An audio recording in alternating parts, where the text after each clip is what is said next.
자, 3.1운동. 3.1운동은 너무 중요하다 그랬고요. 올해가 100주년이라고 했습니다. 무조건 시험 나옵니다. 100%입니다. 이거 안 나오면 뭐 나온다고요? 임시정부 나오겠지. 둘 다 100주년이니까. 100%입니다. 안 나오면 내 목을 치세요. 국가직 아니면요. 지방직 나오고요. 아니면 서울시에 나오고요. 그거 아니면요. 7급에 나올 거고요. 아니면 기타 잡직에 나올 겁니다. 분명히 나옵니다. 올해 무조건 나옵니다. 3.1운동 배경, 국제정세 이미 다 얘기했어요. 가장 중요한 거 뭐? 1차 대전 끝나고 윌슨의 뭐? 민족 자결주의. 이건 너무 강조했으니까 설명하지 않겠습니다. 그리고 러시아 혁명이 일어나면서 레닌도 힘없는 식민지, 민족회화운동을 지원하겠다고 선언합니다. 이것도 레닌 나름의 민족 자결주의라고 말할 수도 있어요. 이 두 가지가 가장 중요한 원인이었고, 국내 봅시다. 종교계 인사, 천도교. 천도교. 써야 돼, 위에다가. 숫자를 써야 돼. 몇 년? 원래는 동학이었잖아. 동학이 이름을 천도교로 바꾼 거 아니에요. 뭐? 1905년. 자, 그럼 천도교의 기관지 써봐. 만세보 1906년 1년 만에 재정난으로 친일파 이인직 인수하지. 그래서 이완용 내각의 기관지 뭐? 대한신문. 그때 그렇게 했는데 대한뉴스 막 이러면서 망가지고 했는데도 또 그때만 웃고 기억은 안 하고 죽을래요. 친일지 대한신문으로 변질된다고 그랬잖아. 이완용 내각 기관지가 된다고 그랬잖아. 다시 1905년에 동학 이름을 천도교로 바꾼 거야. 누가? 손병희가. 왜 그런다 그랬어요? 이 용구 같은 쓰레기들이 시청교 만들고 송병준하고 손잡고 일진에 만들고 이래가지고 조직이 완전히 어때요? 망가진다 그랬잖아. 1904년에 일진에 만들어지잖아. 그래서 1905년에 뭐야? 얘들 이용구 같은 쓰레기 다 쫓아내고 천도교 이름 바꾸고 민족 종교를 발전시키고 1906년에 만세보 기관지 만세보 이 만세보에 연재된 최초의 신소설 뭐 혈의, 누, 이인직 기억나지 그지? 근데 1년 후에 친일파 이인직이 재정난으로 인수당하고 이완용 내각의 기관지 대한신문으로 변질되었다라는 거 외우셔야 합니다. 복습 또 해줬어. 이제 안 한다. 기독교 이승훈. 이승훈은 뭐 생각나? 앞에서 한 거 있는데. 오산학교. 정주의 뭐? 오산학교. 개신교. 정주의 오산학교. 평양의 뭐야? 대성학교. 정주의 오산학교. 무슨 회? 신민회. 신민회 기억나야 돼요. 예. 이런 게 기억이 나야 돼. 어떻게 다 쓸 수 없잖아요, 책에다가. 그럼 책이 뭐 무한대로 두꺼워질 건데, 계속 쓰면. 그럼 어떻게 해야 돼? 이제 이런 걸 보고 이제 앞에 게 복습 생각이 나야 된다고. 불교는 뭐야? 한용운이지. 한용운은 뭐야? 불교 유신론. 기억나죠? 그럼 불교 유신론 말고 박은식은 뭐야? 유교 구신론이었지. 그지. 그런 거 머릿속에 기억을 하셔야 됩니다. 한용운은 국어 시간에 잘 배울 거니까. 그래서 종교계 플러스 학생이야. 자, 종교인 플러스 학생이야. 이들이 이제 만세운동을 준비했고, 고종이 죽었죠. 아주 잘 죽었죠. 적절하게 이때 죽어줍니다. 근데 무슨 설이 퍼져나간다? 독살설. 또 무단 통치의 잔혹함. 또 토지조사 사업 등으로 민중의 불만 고조. 충분히 말씀드렸잖아. 설명 다 했잖아요. 그지? 자, 9.25운동에서 상하에서 신한청년단에서 신한청년단 또는 신한청년당이라고 합니다. 틀린 거 아니에요. 신한청년단이라고도 하고 신한청년당이라고도 합니다. 미국 특사에게 독립청원서를 전달했고, 그리고 누구? 김규식을 파리의 강화회에 파견한다. 얘기했죠? 만주에서는 31명의 민족 지도자들이 대한독립선언서, 다른 말로 무오 독립선언서를 발표합니다. 왜 무오냐면 이유가 있어요. 자, 1919년은 무슨 년이야? 자, 노래 한번 불러볼까? 3.1절 노래 어떻게 시작해? 김인년 3월 1일. 학교 다닐 때 안 배웠어? 친일파 학교 나왔구나. 3.1절 노래가 있단다. 3.1절 노래가. 1919년이 무슨 년이라고? 김인년이야. 그래서 김이 독립선언서 그러지 않나? 국어 시간에? 주여. 국어 시간에 그걸 배웠는데 왜 김인지 몰랐어? 얼굴에 김이 낀 건 줄 알았어? 주여. 1919년이 김이년이야. 그럼 내가 왜 뭐냐면 김이 독립선언서가 아니고 뭐야? 무오 독립선언서라고 하잖아. 이상하지 않아요? 1918년이 무오년이야. 이해돼 무슨 말인지? 그럼 왜 1919년에 발표했는데 왜 김이 독립선언이 아니고 무오 독립선언이냐? 음력으로는 아직도 무오년이었던 거야. 이해돼요 무슨 말인지? 양력으로는 1919년이야. 근데 음력으로는 아직도 어때요? 설날이 안 지난 거야. 그래서 사람들이 음력을 많이 썼잖아. 그래서 이걸 뭐야? 무오 독립선언이라고 하는 거야. 이게 특징이 있어. 김이 독립선언과 무오 독립선언은 차이가 있어. 김이 독립선언은 뭐야? 폭력이야, 비폭력이야? 비폭력이 특징이지. 무오 독립선언은 그런 거 없어. 그냥 독립군은 천지를 휩쓸라. 쪽발이 다 죽여. 뭐 이렇게 나와 있다고. 무장투쟁을 강조하는 게 특징이야. 밑에 사료 있으니까 보면 돼. 그 다음에 이제 일본 도쿄에서 한국 유학생들이 한 600명이 YMCA 대강당에 모여가지고 28 독립선언을 해버린 거예요. 그 다음에 한 359명쯤 되는 학생들이 국내로 와가지고 또 어때요? 독립운동을 준비하는 거지. 그래가지고 3.1운동이 빵 터진 거야. 외워야 돼. 28 독립선언서. 제국주의의 심장부 일본 도쿄에서 어린 학생들이 독립선언서를 낭독했다는 건 대단히 큰 의미를 가진 거지. 그러니까 국내 어른들이 얼마나 창피했겠어요. 서둘러서 어때요? 준비를 했겠지. 미주 지역에서 대한인 국민회는요. 이승만을 파리 강화회의 대표 파견을 그냥 계획만 했어. 못 보냈다는 뜻이야. 계획했으니까 계획만 했고요. 이승만은 미국의 국제연맹 위임 통치를 전달한 독립청원서를 제출했어. 아, 요거 알아야 돼. 이승만의 위임 통치 청원서. 굉장히 중요한 사료입니다. 무슨 내용이 나와 있죠? 미국 디어 프레지던트 윌슨. 미국 대통령 윌슨에게 우리 조선이 일본의 식민지로 사는 게 너무 싫으니까 이걸 빼앗아서 당분간 국제연맹이 대신 통치해주세요라는 거야. 1차 대전 끝나고 누가 제일 힘센 나라였어? 미국이 제일 힘든 나라를 했지. 그러니까 뻔한 거야. 일본 식민지에서 벗어나서 어떻게 하라고요? 미국 식민지가 되게 해주세요. 라고 한 게 위임 통치 청원의 본질이야. 그럼 뇌가 좀 이상한 거 아닌가? 머릿속에는 뇌가 있어야 되는데 우동사리가 있는 게 확실하지. 아니, 일본의 식민지랑 미국의 식민지랑 본질적으로 뭐가 달라? 식민지가 똑같은 거 아니야? 이게 나중에 알려지게 되는 거야. 누가 반발할까? 신채호. 어마어마하지. 신채호가 뭐라고 했어? 그래도 이완용이는 있는 나라를 팔아먹었는데 이승만 저 자식은 없는 나라를 잘도 팔아먹는구나. 유윈이다. 네가 한 수위다. 있다 없다가 뭐야? 그래도 이완용이는 주권이 있는 나라를 일본에 팔아먹었잖아. 근데 이승만이 주권도 없는 나라를 미국에 또 한 번 팔아먹었다. 라고 하면서 강력하게 반발하는 거지. 이런 이승만의 댐댐이를 신채호는 일찍부터 알아봤던 거야. 그래서 얘기했잖아. 장인한 전명훈 열사가 의구했는데 아니 변호를 해달라는 것도 아니고 통역해달라고 했는데 그것도 거절한 사람이 이승만 아니야. 그러니까 신채호는 사람 보는 눈이 탁월한 거지. 그래서 이승만이가 초대 임시정부에서 대표로 선출되잖아. 그래서 신채호가요. 처음에는 임시정부에 참여했다니까 신채호가. 바로 어때요? 탈퇴해버리잖아요.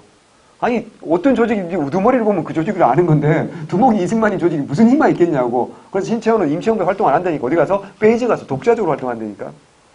그러면서 이제 임정이 아니야 달라. 점점 상태가 안 좋아지잖아. 그래서 뭘 요구하는 거야? 국민 대표의 소집을 요구한 게 누구야? 신채호가 요구한 거거든.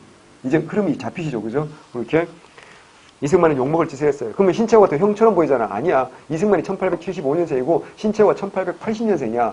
5살이나 신채호가 어려. 근데 이승만 까는 데는 전 세계에서 신채호가 짱이야. 그래서 나이가 중요하지 않잖아요, 그지? 그래서 우리 학원도 보면 나이가 별로 중요하지 않아. 소희가 제일 대장 같잖아. 그러니까 오빠들이 고개를 끄덕끄덕 하고 있어. 자, 저 태용이 오빠가 제일 크게 끄덕거렸어. 저렇게 격하게 공감하는 건 참 오랜만이야. 안타까운 게 있다면 5살이 어린 신채호 선생님이 먼저 죽었다는 거지. 먼저 돌아가셨다는 거지. 신채호가 안 죽고 현대사에 살아있었으면 이승만 대통령이 정말 힘들었을 거야. 이승만이 뭐 하려고 그러면 어때요? 정말 그냥 정면으로 완벽하게 박살을 낼 거 아닙니까? 예를 들어 이승만이 정업 발휘했어. 김구는 어때요? 정업 발휘한 다음에도 이승만 뒤에서 이승만을 지지했다니까? 신채호가 있었으면 어떻게 했을까? 박살을 내버렸겠지. 그랬으면 정말 볼만했을 텐데, 정말 세계의 빅매치가 됐을 텐데, 난 그게 제일 아쉬워. 신채호가 좀만 오래 살았으면. 근데 이승만이 죽는 게 하나님도 싫었을 거야. 얘기했잖아. 이승만이 가는 데는 조직을 이승만이 장악하든가 아니면 조직이 깨지는가 둘 중 하나인데 하늘로 불러올리시 굉장히 힘들지 않았을까? 되게 망설여지셨을 거야. 제가 오면 내 자리가 위태로울 텐데 뭐 이런 생각이 들지 않으셨을까? 이승만이 또 기독교 신자 아닙니까? 편집해 주세요. 다시. 또 묻지 않은 얘기를 농담을 다큐로 받아주시면 곤란합니다. 그만큼 중요합니다. 이승만의 위임 통치 청원서. 제가 농담할 때는 중요한 겁니다. 좀이라도 좀 더 여기 머물러 가지고 한 번 더 보자는 의미로 농담하는 거지. 조금 더 기억나라고 농담하는 거예요. 제가 무슨 개그맨도 아니고 저는 개그 능력이 없어요. 자, 대동단결에서는 최근에 굉장히 중요해지고 있는 사례입니다. 우리 업계에서 연구자들이 여기를 굉장히 많이 파고 있어요. 시험 나올 가능성이 높다는 얘기입니다. 이 대동단결선언이 1917년에 박은식, 신채호, 조소왕 등이 이걸 어때요? 작성하는 겁니다. 이게 정말 내용이 너무너무 좋아. 읽어볼게요. 융의황제. 자, 알아야 돼. 융의황제 누구야? 순조.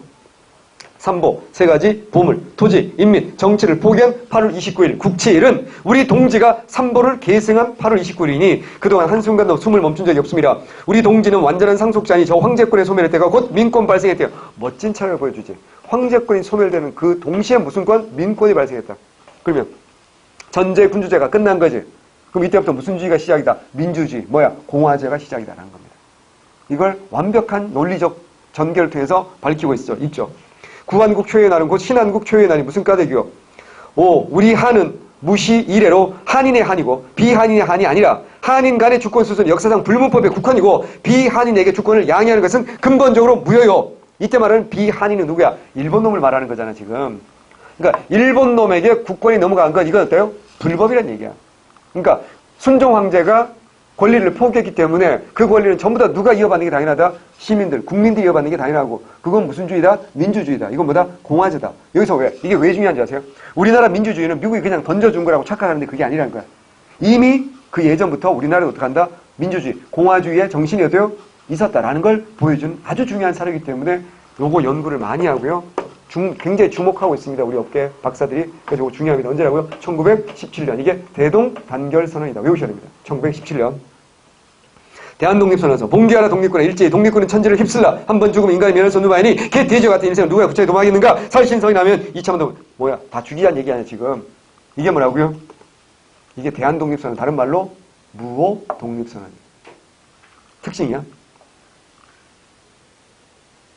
자, 다음 페이지. 전개. 3.1운동. 배경은 얘기했고요. 전개. 독립선포. 민족 대표 누구야? 손병희, 이승훈, 한용운. 얘기했잖아. 종교계 대표니까 아까 다 말했잖아. 아까 얘기했잖아. 여기 뭐가 없어요? 가톨릭이 일단 없지. 기독교가 들어갔으니까 가톨릭이 안 들어온 거야. 그리고 누가 없어? 유학자들이 없잖아. 그게 특징입니다. 민족대표 3.3이 어디에서? 태화관에서 독립선언문을 발표한다. 어디에서요? 태화관. 요리집으로 알려져 있죠? 태화관. 안타깝죠. 국내외 독립선언을 선포했고요. 독립선포에 서울과 지방에서 학생과 시민들이 중심되어 거족적인 만세운동. 뭐라고요? 학생과 시민들. 그리고 뭐야? 거족적이란 말. 내가 얘기했잖아. 거족은 뭐야? 전체 민족이 일어났다는 얘기 아니야. 근데 그 전까지는 뭐였대요? 민족이라는 개념이 되게 약했다 그랬잖아. 민족 개념보다 신분 개념이 강했다 그랬잖아. 근데 나라 빼앗기고 나니까 민족 개념이 확실하게 자리 잡겠지. 그래서 이제 3.1도 굉장히 중요합니다. 유림 대표. 유림들은 유학자야. 별도로 파리 강화회의에 참가한 각국 대표들에게 한국의 독립을 요구하는 장서를 보내려다 발각됩니다. 이걸 파리 장서 사건이라고 합니다. 그러니까 유학자들이 하도 욕을 먹으니까 우리도 그냥 손 놓고 구경만 한 건 아니야. 우리도 나름 노력했어. 라고 해서 이제 이걸 실어주는 겁니다. 만세운동 준비, 종교계 인사들이 대중화, 일어나 비폭력의 3대 원칙에 따라서 시위운동을 진행하기 결정했고요. 학생들이 동참합니다. 근데 우리는 3.1운동 그러면 제일 먼저 떠오르는 아이콘은 민족 대표가 아니잖아, 솔직히 말해서. 누구야? 유관순이지. 왜? 민족 대표는 더 이상 활동이 별로 없잖아. 한용운 정도 말고는 어때요? 활동 제대로 잘 못하거든요. 근데 민족 대표면 그 다음에 더 많은 활동을 해야 되는 거 아니야. 근데 우리 잘 모르잖아. 그 중에 친이라는 사람도 나오고 여럿이. 반면에 유관순은 어때요? 끝까지 강력하게 싸우다가 어때요? 감옥에서 순국하셨지. 그러니까 친이를 할 수가 없잖아. 그러니까 우리 누굴 기억할 수밖에 없어. 유관순이지. 김이삼에서 자 5등은 자해야 조선의 독립구인과 조선의 자주민임을 선언하노라. 이로써 세계 만방에 관하여 인류평등의 대의를 극명하며 병자소족 이래 여러 차례 굳은 약속을 깨뜨렸다 하여 일본이 신의가 없다가 죄하리 아니하노라. 뭔 이런 텐선비적인 자세야. 병자소족이 뭐야? 거두자기지. 여러 차례 굳은 약속을 깨뜨렸다. 일본에 신의가 없다고 죄하리 아니하노라. 아니 욕을 하는 게 정상인데 우리는 일본을 탓하지 않겠어. 뭔 개소리야. 오늘날 우리 맡은 바 임무는 다만 자신의 건설이 있을 뿐이요 결코 타인의 파괴 있지 않다. 우리 뭐야 폭력을 쓰기 않겠다 뭐 이런 거야. 이건 뭐라고요? 비폭력을 보여주는 거지. 너무 한계점이 분명해 보이지 않나요? 제 생각은 그래요. 3.1운동 폭발 김이독립선언에서 인류의 양심에 입각하여 민족의 강렬한 독립에 천명했고 민족대표 고종 인산일을 기해서 시위를 준비한. 고종 인산일이 뭐야? 장례 치를 날이야. 3월 3일이야. 그럼 3월 3일날 만세를 불렀어? 그럼 3.3절이지 왜 3.1절이야? 3월 3일 안 했거든. 왜? 3월 3일날 만세를 불러버리면 고종 장례식이 망가질 거 아니야. 그건 고종에 대한 예의가 아니라고 판단해서 그 하루를 당기자 그랬어. 그럼 3월 1일이잖아. 근데 그날이 하필 주일이었어. 그래서 특정 종교단체가 반대를 했어. 그래서 하루를 더 당기자. 그래서 3.1절이 된 거야. 얼마나 고마워. 그래서 우리는 3월달을 휴일로 시작하는 거 아니야. 아니구나. 우리는 아니구나. 수업하는구나 그날. 공무원 되면 쉴 겁니다. 그래서 억울하면 빨리 합격해야 돼. 방법이 없어. 독립선언, 태화관에서 독립선언 낭독했고요. 자진체포입니다. 자진체포, 어이없죠? 어떻게 한다고요? 독립선언서 낭독하고 길가에 뛰쳐나와서 만세를 부르는 게 아니고 종로경찰서에 전화하잖아. 그래서 자진체포 당합니다. 그래서 탑골공원에 시민과 학생들이 잔뜩 있었거든. 수만 명이. 그래서 계속 사람을 보냅니다. 태화관으로. 제발 민족대표 한 명만 오셔가지고 독립선언서를 낭독해줘. 그래야 상징적인 의미가 있잖아. 그래야지 사람들 때요. 대한독립만세 외치면서 길가에 뛰쳐나갈 거 아니야. 아무리 길어도 안 오는 거야. 그래서 할 수 없이 정재용이라는 학생이 그냥 열받아가지고 단상에 뛰어올라가지고 독립선언서 낭독하고 그걸 계기로 이제 만세 시위를 전개하는 겁니다. 민족대표 33위는 욕먹을 짓 많이 합니다. 끌려가서도요, 일본이요, 애들 막 죽인다고 소문을 냈거든. 사형시킨다고. 그러니까 감옥 안에서 막 벌벌 떨고 이랬대. 안 떠는 유일한 사람이 있었대. 한용운. 니네는 교회 다니는 애들이 많냐? 죽으면 니네 두목, 아니구나. 니네 대장님, 하나님 만나러 가는 건데 그게 뭐 두렵냐, 이 새끼들아. 나는 죽으면 성불할 거야. 모르면서 가장 강력한 자세를 보인 사람은 한용운이었고 나머지는 굉장히 많이 쫄아 있었다고 합니다. 그러니까 나중에 또 더 이상 활동을 잘 못하겠지. 친이라는 놈도 생기고. 만세시 탑골공원에서 학생, 시민이 독립선언서 낭독하고 서울 시내로 확산됩니다. 자, 3.1운동의 확산입니다. 점화 단계, 독립선언서 제작, 배포, 서울에서 만세시 정제, 비폭력이야 종교계 대표 학생이 점화, 불지른 거고요. 도시 확산 단계는 전국 주요 도시로 확산되고 학생뿐만 아니라 교사, 상인, 노동자 등도 참여해서 민족운동으로 발전합니다. 경성철도 노동자 쓰세요.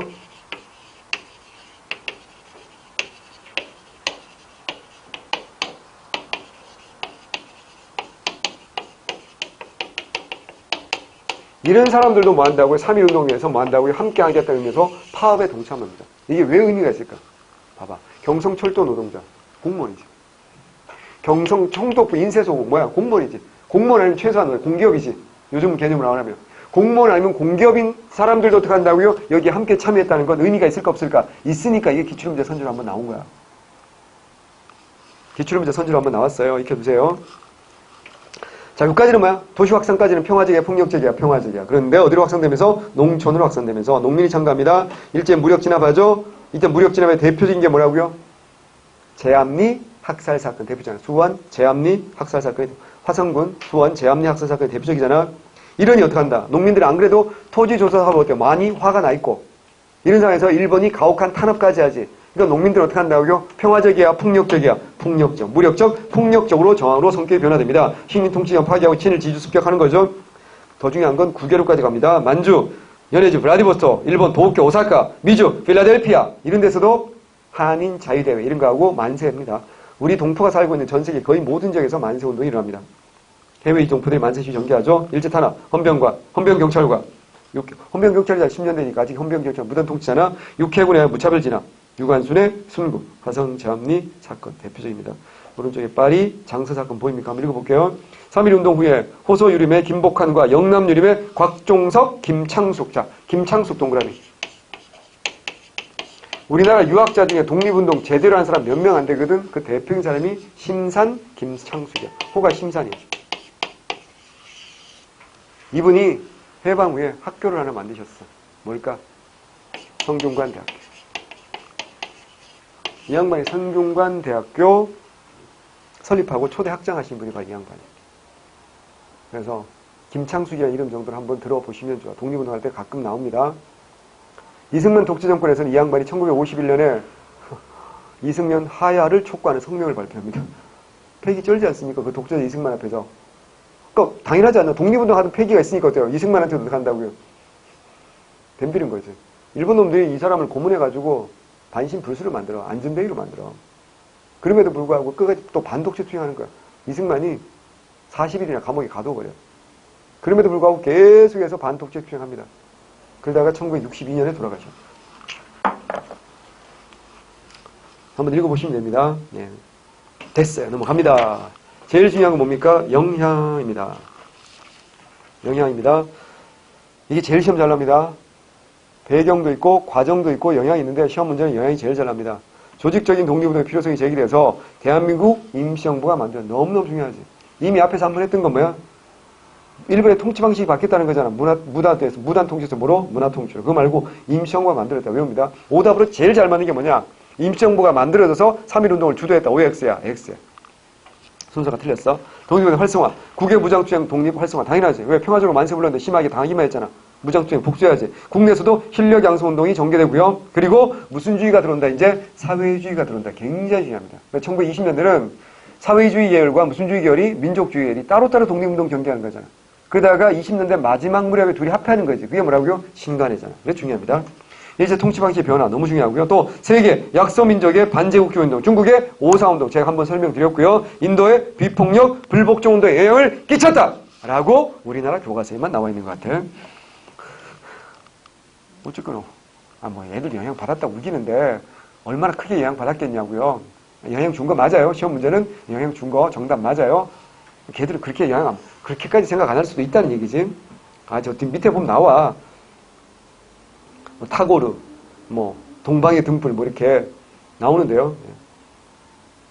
나머지 뭐 독립운동 참여 주체와 기반의 확대 중요하지 않고요. 아니 중요하지 않은 게 아니라 읽어보시면 되고요. 중국의 오사운동 읽어보시면 되고요. 인도의 민족운동 읽어보시면 됩니다. 한 번만 읽어보시면 됩니다. 이 선택지로 분명히 나옵니다. 그죠? 오사운동, 중국의 오사운동과 인도 비폭력 운동에 영향을 끼쳤다. 외우셔야 됩니다. 왼쪽에 3.1운동 이후에 투옥자 직업별 분포도 한번 볼까요? 농민이 가장 많죠. 이거 뭐야? 참여한 사람이 아니지 뭐야? 투옥자야. 그냥 단순 가담자들은 어때요? 그냥 만세 부르고 어때요? 헤어졌게 질 수도 있지. 일본 입장에서 어때요? 그냥 만세 부른 사람들 어때요? 그냥 쫓아내면 되잖아. 굳이 감옥에 가둘 필요가 없잖아. 근데 투옥이 뭐야? 감옥에 갇혔다는 얘기 아니야. 어떤 사람들일까? 좀 강력한 투쟁한 사람들이겠지. 왜 농민들이 가장 많이 잡혔는지 투옥된지 알겠죠? 폭력으로 했잖아. 폭력으로. 거기 보면 특징이 또 뭐 지식인 청년 많이 갔지. 상공업자도 있지. 근데 노동자가 되게 적지. 3.9%밖에 안 되지. 왜 그래? 노동자가 되게 비겁해서 그럴까? 아니겠지. 노동자가 숫자가 적어서 그런 거야. 왜? 10년대 무슨 형이야? 회사령이잖아. 회사 설립을 억제했지. 회사 설립을 억제하니까 어때요? 회사에서 일할 노동자 숫자가 제한적이지. 숫자가 적으니까 어때요? 3.1운동에 참여한 인원도 적었을 거고 투옥된 인원도 적을 수밖에 없지. 비겁해서가 아니겠지. 그런 거 한번 봐주시면 됩니다. 3.1운동 했고요. 그 다음에 너무너무 중요한 게 뭐야? 대한민국 임시정부야. 조금 설명하고 쉬겠어요. 일단 봅시다. 대한민국 임시정부. 자, 올해부터 바뀐 게 있는 거 아세요? 임시정부 수립일이 며칠이야? 지금까지는 달리기 4월 13일로 나와 있었다고. 올해부터 뭐야? 4월 11일로 바뀐다고.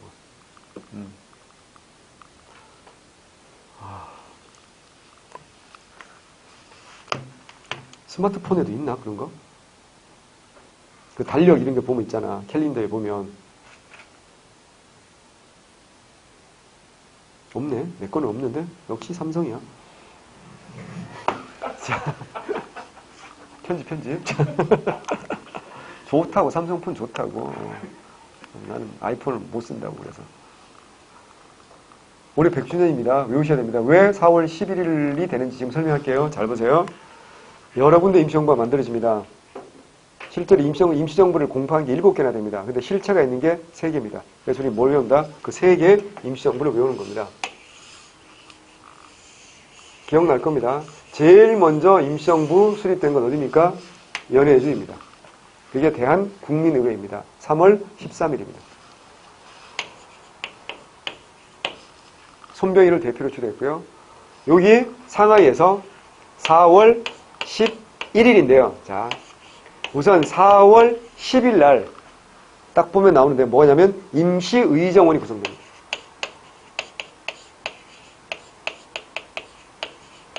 외우셔야 됩니다. 임시의정원 줄이면 임정원이요.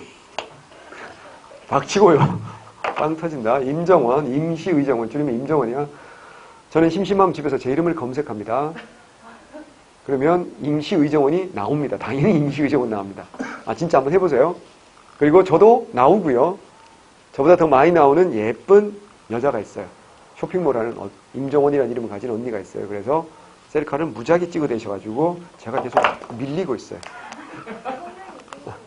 저도 셀카를 찍어요. 그럼 네이버가 아마도 계속 쓰레기통에 넣어버릴 거요. AI 시켜가지고. 이 4월 10일 날 밤 10시부터 임시의정원 초대 회의가 시작되는 거야. 여기에 참여했던 사람이 여러분 알만한 사람으로 아까 봤던 조소왕, 신익희, 이회영, 이시영 기억나죠? 그 형제들 다 참여다 했잖아. 그리고 또 내가 얘기했던 뭐야? 신채호. 이런 사람들 다 여기에 참여했습니다. 했습니다. 누구도 있을까요? 여운형도 있어요. 그러니까 앞으로 공부할 사람들이 쭉 나오는 거지. 29명이 임시의정원 회의에 참여하는 거야. 여기에서 뭐 할까요? 국호도 정하고요. 대한민국 국호도 여기서 정하는 거야. 그리고 뭐 한다고요? 헌법, 임시헌법 이런 것도 다 여기서 정하는 겁니다. 그러니까 제일 먼저 순서가 뭐가 먼저 만들어진 거야? 임시의정원이 만들어지고. 그리고 임시의정원의 결의에 따라서 뭐야? 임시정부가 수립이 되는 겁니다. 대한민국 임시정부라고 대한민국 국호까지 만들어지니까 여기에서. 그래서 이게 한번 나온 적 있다고 기출문제에서 외워두셔야 된다고. 제일 먼저 뭐야? 임시의정원. 뭐가 제일 중요하다? 임정원이 제일 중요한 거야. 닥치고 임정원, 임시의정원이 먼저 만들어지는 거다. 그래서 4월 11일 날 아침 10시까지 만 12시간, 밤 10시에 시작한 회의가 밤을 꼬박 세우고 아침 10시까지 회의를 한다고요. 그래서 여기에서 정부, 민주공화제 정부를 만들자. 대한민국 국호 만들어지고 헌법, 그리고 임시의정원 의장, 초대의장 이동영 씨를 추대하고요. 이런 것까지 다 일사천리로 결정이 됩니다. 그래서 4월 11일 임시정부가 출범하는 겁니다. 그래서 달력이 바뀐다니까 4월 13일이 아니라 뭐야? 4월 11일로 이제 바뀌는 겁니다.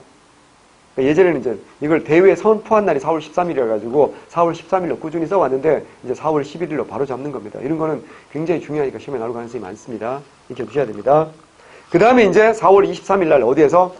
한성에서도 4월 23일 날 한성정부가 만들어집니다. 한성정부는 중요한 게 하나가 딱 있어요. 13도 대표가 비밀리에 모여가지고 국민대회를 개최하고 한성정부를 결성합니다. 자, 생각해봐. 13도 대표가 모인다. 어디에 모일까? 연해주에 모일까? 상하이에 모일까? 이때 KTX 없을 때라니까. 비행기도 없을 때야. 모이기 쉽지 않겠죠? 그럼 어디 모이는 게 당연한 거야? 한성에 모이는 게 당연한 거야, 13도 대표가. 그럼 왜 13도 대표가 모여야 되지? 민주주의잖아. 민주정부를 만들려면 뭐야? 시민들의 의사가 반영되는 게 너무 당연하지 않나? 근데 다 모일 수 없으니까 뭐야? 대표라도 모이자. 그래서 13도 대표가 국민대회를 개최했다. 그러면 뭐라고요? 이게 무슨 정부라고요? 한성정부. 이거 수능에서 이미 기출문제 나온 적 있고 오답으로 낸 적 있다고 외우셔야 된다니까. 여러분 생각보다 중요하니까. 자, 봅니다. 연예주에서 누가 있다고요? 대한국민회가 있습니다. 3월입니다. 날짜까지 외우려고는 하지 마시고요. 이 3월. 그 다음에 자, 전로 한족회 중앙총회에 있다 그래서 이걸 확대 개편한 겁니다. 독립선언식을 거행했고요. 대통령이 손병희를 추대합니다. 통합을 위해서 8월 달에 해산한다. 여러분 말씀드렸죠? 상하이는 프랑스 조개지. 써두세요. 프랑스 조개지. 기억나잖아. 프랑스 조개지. 상하이는 얘기했잖아. 여러 나라가 쪼개 먹는다 그랬잖아. 그래서 영국 조개지도 있고 프랑스 조개지도 있고 공동 조개지도 있어요. 근데 왜 영국 조개지가 아니라 프랑스 조개지냐면 아직도 무슨 동맹 중이니까 영일 동맹 중이니까 영국의 라이벌인 프랑스 조개지에 만든 거야.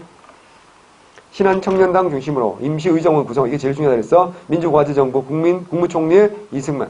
국무총리 이승만, 그 다음에 외무총장의 김규식 쭉 나오는 겁니다. 그 다음에 임시의정원 의장 이동영 추대하고 이런 걸 다 정한다고 말씀드렸고요. 한성정부는 13도 대표면으로 국민대회를 개최했고 집정관 총재 이승만, 국무총리 이동희를 추대하는데 공통점이 있지. 상하이와 한성정부는 누굴 추대했어요? 이승만을 추대했고 대표로. 연해주의 대한국민회 누굴 추대해서 민족대표 3참 우두머리 손병희를 추대했지. 공통점이 뭔지 아세요? 둘 다 현장에 있는 사람이 아니야. 손병희는 감옥 가 있었지. 이승만은 미국에 있잖아. 근데 없는 사람들 추대한 거야. 왜 그래? 일단 손병희는 민족대표라는 상징성이 있고 이승만은 뭐야? 얘기했잖아. 1차 대전 끝나고 누구 목소리가 제일 커? 미국 목소리가 제일 커. 그러니까 아무래도 미국과의 관계 설정을 잘 할 수 있는 사람이 필요하다라고 판단했겠지. 그래서 이승만은 어때요? 다 대표로 추대한 거야. 자, 그런데 통합을 해야 될 거 아니야. 이 여러 군데 있는 거 어때요? 하나로 통합해야 되는데 가장 이상적인 거 어디로 통합하는 거야? 국내로 통합하는 게 제일 이상적이겠지만 현실은 불가능하잖아. 일본의 통치를 받고 있으니까. 그래서 한성정부의 법통, 정신은 계승하고 얘를 어떻게 한다고요? 아예 해산시켜버리고 8월달에. 통합을 어디로 한다? 상하이로 한다. 근데 이때도 논쟁이 있었다고. 무슨 논쟁이 있냐? 왜 굳이 상하이로 하냐? 상하이로 하지 말고 어디야? 만주나 연해주로 하자. 이런 사람도 있겠지. 만주나 연해주로 통합하자는 사람들의 주장의 근거는 뭘까요? 우리 동포들이 많이 살고 있고 가깝잖아. 여기 젊은 애들 무기 훈련시켜가지고 국내로 쳐들어와서 일본을 몰아내자. 무슨 투쟁이 유리한 거야? 무장투쟁은 만주나 연해주가 유리한 거야.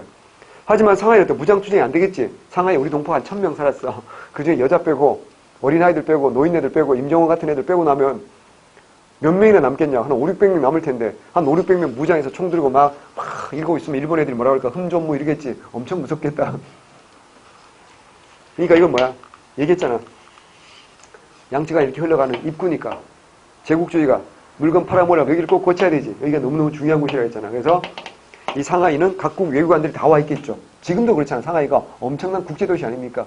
여기요. 물가 서울보다 훨씬 더 비쌉니다. 집값도 비싸고요. 한번 가보세요. 건물도 어마어마하게 높아요. 심지어 클럽이 네가 좋아하는 클럽이요. 89층에 클럽이 있어요. 상하이에는요. 얼마나 좋겠어요. 뭐 야경 죽이죠. 내려다보면서 보통 지하 있고 막 이러잖아. 위에서 내려다보면서 막 춤추고 막 작업하면 잘 되지 않을까? 버닝썬은 아니에요. 아, 예. 넌 클럽을 안 좋아하는데 클럽이 널 좋아하잖아요. 됐고요. 그래서 상하이로 통합합니다. 그래서 9월달에 통합합니다. 봅니다. 임시정부의 중심지 문제, 외교론, 상하이 주장했고요. 상하이에 각국 외교기관이 있음이 이게 필요하다는 거고요. 무장투쟁론은 상하이를 반대하고요. 만주 지역 중심으로 무장투쟁하자고 했습니다. 임시정부의 통합론이 한성정부의 법통을 개성하고 연해주와 상하이 임시정부 통합, 연해주와 상하이 임시정부를 통합합니다. 그래서 외교활동에 유리한 상하이로 통합합니다. 통합정부 출범, 상하이에 대한민국 임시정부 수립하는데 9월달입니다. 자, 중요합니다. 정치체제, 임시헌장인데 우리나라 최초의 3권 분립입니다. 자, 임시의정원 있습니다. 임정원, 국무원, 법원이 있습니다. 여기서 중심이 되는 건 뭘까요? 국무원입니다. 행정부에 가장 조직이 많잖아, 그 밑에. 그 다음에 이제 법원도 있는데 사법부인데요. 2차 개헌 때는 삭제합니다. 왜냐하면 법원 사법권이 있으려면 어떻게 해야 돼? 죄를 지으면 어떻게 해야 돼? 잡아다가 재판하고 감옥에도 넣어야 돼.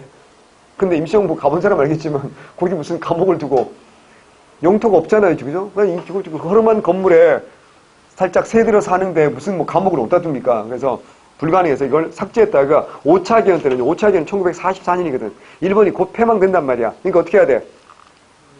임시정부에서 임시만 떼면 그냥 정부가 대한민국 정부가 되는 거 아니야. 그래서 다시 부활했다. 그런 뜻입니다. 알아두면 좋고요.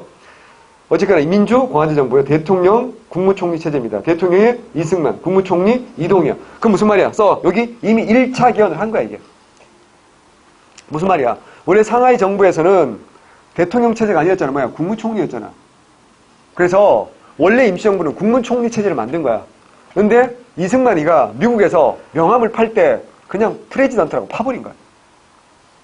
그래서 임시정부가 항의를 합니다. 아니, 우리 임시정부는 대통령이 없다. 총리 체제다. 근데 이승만이 뭐라고 하냐면, 아니다. 나는 프레지던트 할 거니까 나를 추대할 거면 니네가 헌법을 바꿔라. 정말 놀라운 팩이 아닙니까? 그 정도 돼야 이승만이야. 그래서 착한 임시정부 사람들이 알았어요. 그리고 헌법을 바꿔서 대통령처럼 바꿔서 이게 1차 개헌이야. 그래서 원래는 국무총리인데 이승만은 뭐가 된 거야? 대통령. 이승만은 미국에서 봤잖아. 미국 대통령 권한이 얼마나 막강한지를 봤잖아. 그래서 자기는 대통령 아니면 안 한다 그랬어요. 그래서 이미 헌법이 한번 바뀌는 거에서 1차 개헌 무슨 제? 대통령제. 근데 이승만은 초대 대통령이고 국무총리가 이동희가 되는 겁니다. 하지만 이제 좀 이따가 알겠지만 이승만은 어떻게 되죠? 탄핵당하잖아요. 그죠? 탄핵당하면서 헌법이 어때요? 바뀌게 되는 거죠. 이것도 굉장히 중요하고 시험에 잘 나오는 주제니까 이따 보기로 하고요. 그래서 대한민국 임시정부 헌장입니다. 이것도 조소항이 기초하죠. 민주공화제를 한다. 나와있죠? 블라블라블라 쭉 나와있으니까 한 번만 읽어보시면 됩니다. 자, 오른쪽에 이승만의 위임 통치 청원서 보세요. 1919년 2월 25일이야. 1919년 2월 25일이면 생각을 해보세요. 우리나라 사람들이 뭐 열심히 준비하고 있을 때야. 3.1운동 열심히 준비하고 있을 때지. 그때 이승만은 뭐 하고 있다고요? 조용히 편지 쓴다고요. 미국 대통령 각각께서 평화회의 좌장으로 협박하는. 평화회의 좌장이 뭐야? 평화회의 만국 미쳤구나. 파리 강화회의야. 좌장 우두머리에서 압박받는 모든 국가와 민족의 운명을 판정할 때 각하의 지위를 이용하여 우리에게 정의를 확립하게 하려는 노력이 있을 것을 희망합니다. 우리는 자유를 사랑하는 2천만의 이름으로 각하의 청원하니 각하도 평화회의에서 우리의 자유를 주장하여 참석한 열강이 먼저 한국을 일본의 학종으로 벗어나게 하여 장래 완전한 독립을 보증하고 당분간은 한국을 국제연맹 통침에 두게 할 것을 빌며 블라블라블라. 아까 말씀드린 그 내용입니다. 그래서 이런 것들이 나중에 알려지게 되면서 이승만은 탄핵을 당하게 된다라는 것도 알아두시면 좋아요. 이거 외우셔야 됩니다. 이승만이 위임 정치청원 보냈다는 거 굉장히 중요하니까 외우셔야 됩니다. 좀만 쉬었다 임시정부의 본격적인 활동 공부하도록 하겠습니다. 중요하니까 자세히 해야 됩니다.